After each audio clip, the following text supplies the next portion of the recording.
Well, this may be my first ever video where I actually did a face reveal and kind of had the camera facing me instead of screen recording something.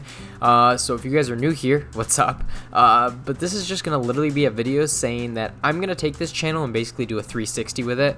Not necessarily stop doing financial investing, stock trading type of content, rather than to kind of branch out and try different forms and different types of content. So if you guys have been around here for a while and saw this video pop up in your suggested feed and just decided to click on it, well, I appreciate you coming over and just kind of checking it out. But this is just a little quick update to let you guys know that I do want to start posting YouTube videos more often, different types of content, and hopefully you guys will enjoy this different type of content. Please drop a like and give a comment down below just to kind of give me some information as to whether or not you guys enjoy this type of content on different types of videos that I'll be posting over the next several days and weeks.